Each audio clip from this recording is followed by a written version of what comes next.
October మాసంలో మకర రాశి జాతకులకు, మకర రాశిలో జన్మించినటువంటి వారికి గోచార ఫలితాలు ఎలా ఉన్నాయో తెలుసుకుందాం. ముందుగా సూర్యుడు 17వ తారీఖు వరకు కన్యా రాశిలో ఉన్నాడు. తదనంతరం తులారాశిలోకి వెళ్తున్నాడు. కుజుడు 27వ తారీఖు వరకు తులారాశిలో ఉన్నాడు. 27 తర్వాత వృశ్చిక రాశిలోకి ప్రవేశిస్తున్నాడు. బుధుడు 24వ తారీఖు వరకు తులారాశిలో ఉన్నాడు. 24 తర్వాత వృశ్చిక రాశిలోకి ప్రవేశిస్తున్నాడు. గురువు 18 వరకు మిథున రాశిలో ఉంటున్నాడు. 18 తర్వాత కర్కాటక రాశిలోకి ప్రవేశిస్తున్నాడు. శుక్రుడు 9వ తారీఖు వరకు సింహంలో ఉన్నాడు. 9 నుండి కన్యా రాశిలో ఉంటున్నాడు. శని భగవానుడు మీనరాశిలో సంచరిస్తున్నాడు. రాహువు కుంభరాశిలో సంచరిస్తున్నాడు. కేతువు సింహరాశిలో సంచరిస్తున్నాడు. ఈ విధంగా ఈ 8 గ్రహాలు ఈ రాశులలో సంచరిస్తున్నాయి. అయితే మకర రాశి జాతకులకు ఈ 8 గ్రహాలు ఏ ఏ స్థానాలలో ఉన్నాయి అనేటువంటి విషయం పైన వారిచ్చేటువంటి ప్రభావము, ఫలితాలు ఆధారపడి ఉంటాయి. కాబట్టి అది ఒక్కసారి మనం చూసినట్టయితే సూర్యుడు 17వ తారీఖు వరకు 9వ స్థానంలో సంచరిస్తున్నాడు. ఇది ప్రతికూలంగా ఉంటుంది. తదనంతరం దశమ స్థానం అనుకూలంగా ఉంటుంది. కుజుడు దశమ స్థానంలో ప్రతికూలంగా ఉన్నాడు. బుధుడు దశమ ఏకాదశ స్థానాలలో అనుకూలంగా ఉన్నాడు. గురువు 18వ తారీఖు వరకు షష్టమ స్థానంలో ప్రతికూలంగా ఉన్నాడు. తదనంతరం సప్తమ స్థానంలోకి ప్రవేశిస్తున్నాడు, అనుకూలంగా ఉన్నాడు. శుక్రుడు అష్టమ భాగ్య స్థానాలలో సంచరిస్తున్నాడు, అనుకూలంగా ఉన్నాడు. శనైశ్వరుడు తృతీయ స్థానంలో అనుకూలంగా ఉన్నాడు. రాహువు ద్వితీయ స్థానము, కేతువు అష్టమ స్థానంలో ప్రతికూలంగా ఉన్నారు. ఈ విధంగా గ్రహస్థితి ఉంది. అయితే ఓవరాల్గా మనం చూసినట్టయితే మకర రాశి వారికి ఈ స్థానాలు, రాసులు సంచరించేటువంటి స్థితిని దృష్టిలో పెట్టుకున్నట్టయితే మిశ్రమ ఫలితాలు ఓవరాల్గా కనబడుతున్నాయి. ప్రారంభించినటువంటి పనులలో ఆటంకాలు తప్పవు. ఆటంకాలు ఎదురైనప్పటికీ పనులను మీరు పూర్తి చేస్తారు. శ్రద్ధతో పూర్తి చేసేటువంటి అవకాశాలు ఒక పక్కన కనబడుతున్నాయి. ఇక వ్యాపారస్తులకు చేతిలో ఉన్నటువంటి వ్యాపారము పూర్తి అవుతుంది. అనుకూలంగా మీరు పూర్తి చేస్తారు. లాభసాటిగా కొనసాగుతుంది. శుభకార్య ప్రయత్నాలు మట్టుకు ఫలిస్తాయి. శుభకార్యాలు చేస్తారు, హాజరవుతారు. భూమి, వాహనము కొనుగోలు చేసేటువంటి అవకాశం బాగా కనపడుతుంది. మాసం ప్రారంభంలో కొన్ని వివాదాలు తలెత్తే అవకాశం ఉంది. కాబట్టి డీప్ డిస్కషన్స్లోకి వెళ్లకుండా మీకు ఎంతవరకు అవసరమో అంతవరకే మీరు చర్చిస్తూ పనులను పూర్తి చేసుకోవడము చాలా మంచిది. ఇంటి వాతావరణము అనుకూలంగా ఉంటుంది. భార్య, పిల్లలు, కుటుంబ పెద్దలు, తల్లిదండ్రులు వీళ్ళందరి యొక్క సహాయ సహకారాలు మీకు అనుకూలిస్తాయి. కుటుంబ పెద్దల యొక్క సూచనలు ముఖ్యంగా మీకు కార్య సాఫల్యానికి దోహదపడతాయి. ఇక పిల్లల చదువు, ఉద్యోగం విషయంలో అనుకూలమైనటువంటి ఫలితాలు గోచరిస్తున్నాయి. కొత్త పరిచయాలతో కార్య సాఫల్యము ఉంది. కాబట్టి పరిచయస్తులను కొంత మీరు జాగ్రత్తగా చూసుకున్నట్టయితే ఫలితాలు కూడాను మీకు అనుకూలంగా ఉన్నాయి. అన్నదమ్ముల సహాయంతో పనులు నెరవేరుతాయి. ఆస్తి వ్యవహారంలో పూర్వం ఉన్నటువంటి తగాదాలు ఒక కొలిక్కి వచ్చే అవకాశాలు ఉన్నాయి, పరిష్కరింపబడతాయి. ప్రయాణాలు ఓవరాల్గా మీకు అనుకూలిస్తాయి. వాహనం మూలకంగా కూడాను పనులు నెరవేరుతాయి. ఇంటికి కావలసినటువంటి వస్తువులను, ఆభరణాలను, ముఖ్యమైనటువంటి వస్తువులను కొనేటువంటి అవకాశం ఉంది. కొన్ని విషయాలలో అనుకూలత, మరికొన్ని విషయాలలో ప్రతికూలత కూడాను ఒక పక్కన గోచరిస్తుంది. కాబట్టి రాహు, కేతువులు ప్రతికూలంగా ఉన్నారు.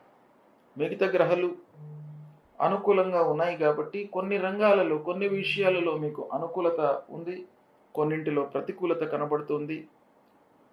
అయితే నిర్ణయాలు తీసుకోవడంలో మట్టుకు బాగా ఆలోచన అవసరము.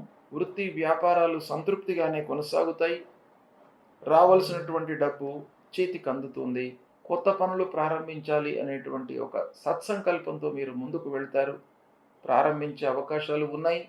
అయితే ఒప్పందాలు చేసుకునేటప్పుడు వ్యాపారస్తులు ఆర్థికపరమైనటువంటి ఒప్పందాలు, వస్తు రూపేణ ఒప్పందాలు చేసుకునేటప్పుడు కొంత జాగ్రత్తగా ఉండడము మంచిది. ఈ విధంగా ఓవరాల్‌గా చూసినట్టయితే మిశ్రమ ఫలితాలు, కొన్నింట మంచి ఫలితాలు ఉన్నాయి కాబట్టి, మిశ్రమ ఫలితాలు ఎక్కడైతే మనకు నెగెటివ్ ఫలితాలు ఉన్నాయో వాటిని రెక్టిఫై చేసుకోవడానికి మీరు కొంత ఆచితూచి వ్యవహరించడము, మీరు ఎఫర్ట్స్ ఎక్కువ పెట్టడము చేసినట్టయితే అవి కూడాను మీకు అనుకూలంగా ఉండే అవకాశాలు ఉన్నాయి. దీన్ని సద్వినియోగపరచుకోండి. సూర్యుడు, అంగారకుడు, గురువు, శని, రాహువు, కేతువు ముఖ్యమైనటువంటి గ్రహాలు గనుక ఈ గ్రహాలు ప్రతికూలంగా సంచరిస్తున్నప్పుడు ప్రతికూల ఫలితాలు మనకు ఉంటాయి. వాటి నుండి విముక్తులు కావడానికి, అంటే ఈ ప్రతికూల ఫలితాలను అనుకూలంగా మార్చుకోవడానికి మనం ఏం చేయాలి అనే విషయాన్ని మనం చూసినట్టయితే పరిహారాలు చేసుకోవాలి.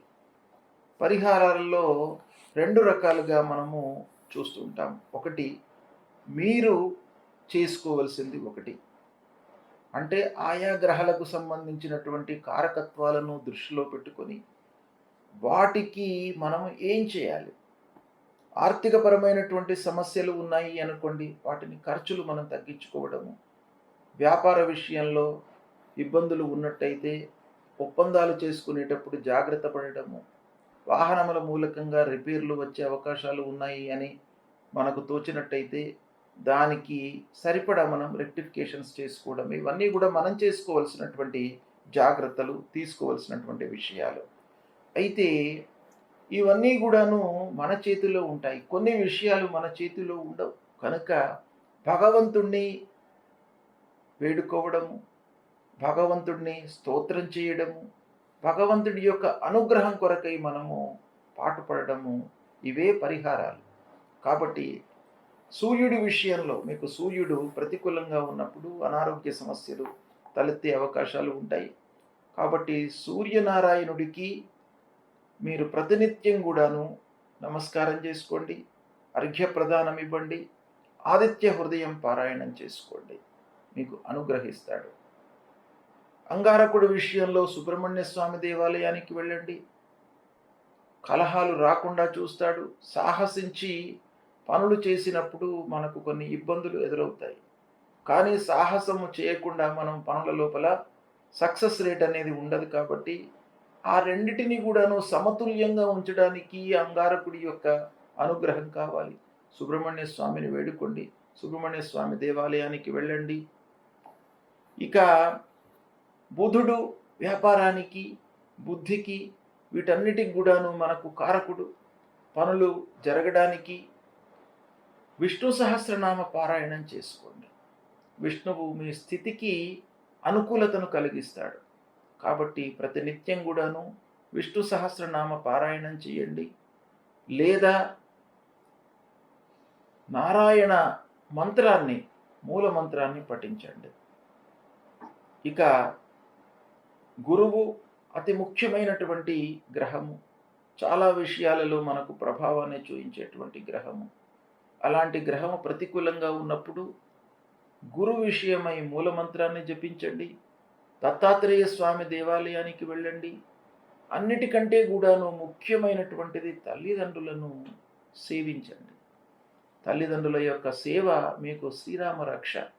కాబట్టి తల్లిదండ్రులను మీరు సేవించినట్టయితే వాళ్ళ యొక్క అనుగ్రహము మీకు ఉన్నట్టయితే ఆ గురు భగవానుడి యొక్క అనుగ్రహం కూడాను ఉంటుంది.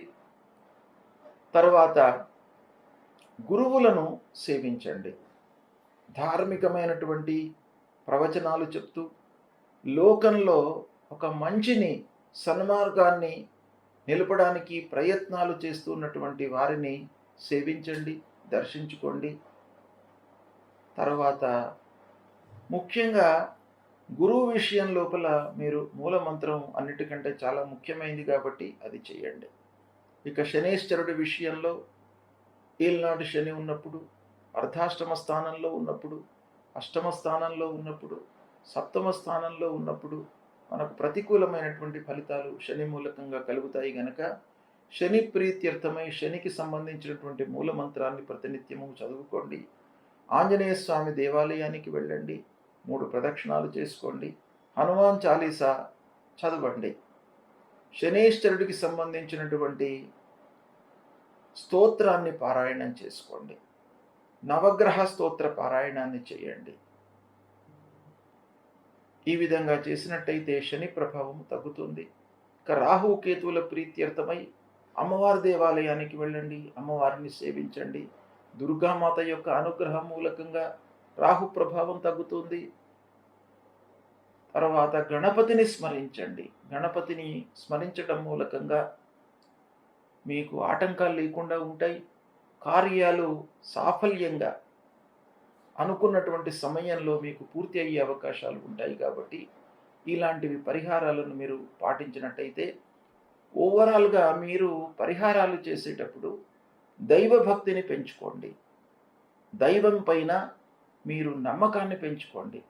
ఆ భగవంతుడి పైన నమ్మకాన్ని పెంచుకొని భగవంతుని దర్శించుకున్నట్టయితే, గురువులను ప్రేమించినట్టయితే, తల్లిదండ్రులకు సపర్యలు చేసినట్టయితే మీకు అన్నీ కూడాను అనుకూలిస్తాయి. కాబట్టి వీటిని మీరు పాటించండి.